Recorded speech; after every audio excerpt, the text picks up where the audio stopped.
ನಮಸ್ಕಾರ, welcome to TV Kannada. ಕೇಸರಿ ಪಡೆಯಿಂದ ಕಾಲ್ಕಿತ್ತ ಮೇಲೆ ಸಿಪಿ ಯೋಗೇಶ್ವರ್ ಅವರಿಗೆ ಅದೃಷ್ಟ ಕುಲಾಯಿಸಿದೆ ಎನ್ನಬಹುದು. ಈಗ ಚನ್ನಪಟ್ಟಣ ಕ್ಷೇತ್ರದಲ್ಲಿ ಸಿಪಿ ಯೋಗೇಶ್ವರ್ ಅವರು ಗದ್ದುಗೆ ಏರಿಕೊಳ್ತಿದ್ದಾರೆ. ಈ ಮೂಲಕ ವಿರೋಧ ಪಕ್ಷಗಳಿಗೆ ಏಟು ಕೊಟ್ಟಿರುವ ಈ ಸೈನಿಕ ತಮ್ಮ ರಾಜಕೀಯ ನಿಲುವಿನ ಬಗ್ಗೆ ಕ್ಲಿಯರ್ ಆದ ಮಾಹಿತಿಯನ್ನ ನೀಡಿದ್ದಾರೆ. ಜೊತೆಗೆ ಮಾತಿನುದ್ದಕ್ಕೂ ಜೆಡಿಎಸ್ ಹಾಗೂ ಬಿಜೆಪಿ ಮೇಲೆ ಟೀಕಾ ಪ್ರಹಾರವನ್ನ ಮಾಡ್ತಲೇ ಇದ್ದಾರೆ. ಅದರಲ್ಲೂ ಕೇಂದ್ರ ಸಚಿವ ಎಚ್.ಡಿ. ಕುಮಾರಸ್ವಾಮಿ ವಿರುದ್ಧವೂ ಕೂಡ ವಾಗ್ದಾಳಿ ನಡೆಸಿರುವುದು ಇನ್ನೂ ತೀರಾ ಅತಿರೇಕವಾಗಿದೆ.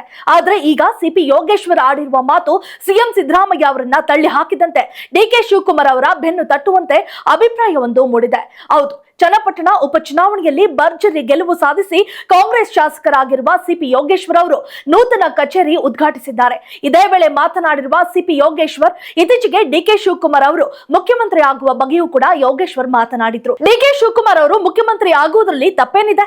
ಅವರಿಗೆ ತಮ್ಮದೇ ಆದ ಸಾಮರ್ಥ್ಯವಿದ್ದು ಅವರಲ್ಲಿ ಯಾವುದೇ ದೌರ್ಬಲ್ಯ ಇಲ್ಲ ಎಂದು ನಾನು ಹೇಳಲ್ಲ. ಅವರಿಗೆ ಅವಕಾಶಗಳು ಬಾಗಿಲು ತಟ್ಟಿದ್ರೆ ನಾನು ಕೂಡ ಅವರಿಗೆ ಬೆಂಬಲ ನೀಡ್ತೇನೆ ಎಂದು ಸಿಎಂ ಆಗುವ ವಿಚಾರಕ್ಕೆ ಬೆಂಬಲವನ್ನ ವ್ಯಕ್ತಪಡಿಸಿದ್ದಾರೆ. ಈ ಮೂಲಕ ಸಿಎಂ ಬದಲಾವಣೆ ವಿಚಾರಕ್ಕೆ ಸಿಪಿ ಯೋಗೇಶ್ವರ್ ಕೂಡ ಕೈ ಜೋಡಿಸಿದ್ರ ಎಂಬ ಪ್ರಶ್ನೆಗಳು ಸಾರ್ವಜನಿಕ ವಲಯದಲ್ಲಿ ಎದ್ದಿದೆ. ಜೊತೆಗೆ ಈ ಉಪಚುನಾವಣೆಯಲ್ಲಿ ನಾನು ಶಾಸಕನಾಗಿ ಆಯ್ಕೆಯಾದ ಮೇಲೆ ಇದು ನನ್ನ ಜವಾಬ್ದಾರಿ. ಇನ್ನು ನಾನು ಕಾಂಗ್ರೆಸ್ ಪಕ್ಷವನ್ನ ಸೇರುವಾಗ ಯಾವುದೇ ಡಿಮ್ಯಾಂಡ್ ಅನ್ನ ಇಟ್ಟಿರಲಿಲ್ಲ. ನನ್ನ ಸಂಪೂರ್ಣ ಗಮನವು ಬಾಕಿ ಉಳಿದಿರುವ 3.5 ವರ್ಷಗಳ ಅವಧಿಯಲ್ಲಿ ಚನ್ನಪಟ್ಟಣವನ್ನ ಅಭಿವೃದ್ಧಿಪಡಿಸುವುದು. ರಾಜ್ಯ ಉಪಮುಖ್ಯಮಂತ್ರಿಗಳು ನಮ್ಮ ರಾಮನಗರ ಜಿಲ್ಲೆಯವರೇ ಆಗಿರುವುದು ನಮಗೆ ಆನೆಬಲ ಎಂದು ಹೇಳಿಕೆ ನೀಡಿದ್ದಾರೆ. ಜೊತೆಗೆ ನಮ್ಮ ಜಿಲ್ಲೆಯವರೇ ಆಗಿರುವ ಎಚ್.ಸಿ. ಬಾಲಕೃಷ್ಣ ಅವರು ಪಕ್ಷದಲ್ಲಿ ನನಗಿಂತ ಹಿರಿಯ ನಾಯಕರಾಗಿದ್ದಾರೆ. ಅವರಿಗೆ ಸಚಿವ ಸ್ಥಾನ ಸಿಕ್ಕರೂ ನನಗೆ ಭಾರಿ ಸಂತೋಷ. ಯಾರೇ ಸಚಿವರಾದ್ರೂ ರಾಮನಗರ ಜಿಲ್ಲೆಯ ಅಭಿವೃದ್ಧಿಗಾಗಿ ಒಗ್ಗಟ್ಟಿನಿಂದ ಕೆಲಸ ಮಾಡ್ತೇವೆ ಎಂದಿದ್ದಾರೆ. ಸಚಿವ ಸಂಪುಟ ಪುನರ್ರಚನೆ ವಿಚಾರವಾಗಿಯೂ ಅವರು ಮಾತನಾಡಿದ್ದಾರೆ. ಕಾಂಗ್ರೆಸ್ ಪಕ್ಷ ಯಾವ ತೀರ್ಮಾನ ತೆಗೆದುಕೊಂಡರೂ ಸ್ವಾಗತಿಸುತ್ತೇನೆ, ಎಲ್ಲ ನಿರ್ಧಾರಕ್ಕೂ ನಾನು ಬದ್ಧ ಎಂದಿದ್ದಾರೆ. ಅಲ್ಲದೆ ಸಿಎಂ ಸಿದ್ದರಾಮಯ್ಯ ಅವರು ಶೀಘ್ರದಲ್ಲೇ ನನಗೆ ಸಮಯಾವಕಾಶ ನೀಡುವುದಾಗಿ ಹೇಳಿಕೆ ನೀಡಿದ್ದಾರೆ. ಚುನಾವಣೆಯಲ್ಲಿ ಗೆಲುವು ಸಾಧಿಸಿದ ಕಾರಣ ಕಾರ್ಯಕರ್ತರಿಗೆ ಒಂದು ಅಭಿನಂದನಾ ಕಾರ್ಯಕ್ರಮ ಹಮ್ಮಿಕೊಂಡಿದ್ದೇವೆ. ಆ ಕಾರ್ಯಕ್ರಮಕ್ಕೆ ಸಿಎಂ ಸಿದ್ದರಾಮಯ್ಯ ಹಾಗೂ ಡಿಸಿಎಂ ಡಿಕೆ ಶಿವಕುಮಾರ್ ಕೂಡ ಬರ್ತಾರೆ.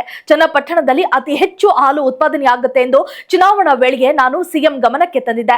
ಹಾಲಿನ ದರವನ್ನ ಹೆಚ್ಚಿಸಬೇಕು ಎಂದು ಮನವಿ ಕೂಡ ಮಾಡಿದ್ದೆ. ಇದನ್ನ ಬೆಳಗಾವಿ ಅಧಿವೇಶನದಲ್ಲೂ ಕೂಡ ಎಲ್ಲರ ಗಮನಕ್ಕೆ ತರುತ್ತೇನೆ ಎಂದು ಯೋಗೇಶ್ವರ್ ಹೇಳಿಕೆ ನೀಡಿದ್ದಾರೆ. ಒಟ್ಟಾರೆ ಕಾಂಗ್ರೆಸ್ ಪಕ್ಷಕ್ಕೆ ಸೇರ್ಪಡೆಯಾದ ಮೇಲೆ ಸಿಪಿ ಯೋಗೇಶ್ವರ್ ಅವರ ಮಾತಿನ ದಾಟಿ ತೀರಾ ಬದಲಾಗಿದೆ ಎಂಬುದು ವಿರೋಧ ಪಕ್ಷಗಳ ಮಾತು. ಇನ್ನು ಪಕ್ಷದಲ್ಲಿ ನಿಂತು ಡಿಸಿಎಂಗೆ ಮಾತ್ರ ಸಿಪಿ ಯೋಗೇಶ್ವರ್ ಹೆಚ್ಚು ಬೆಂಬಲ ತೋರಿಸುತ್ತಿರುವುದು ಕೂಡ ಸಿದ್ದರಾಮಯ್ಯ ಅವರ ಮೇಲೆ ಒತ್ತಡ ಹೆಚ್ಚಾಗಬಹುದು ಎನ್ನಬಹುದು.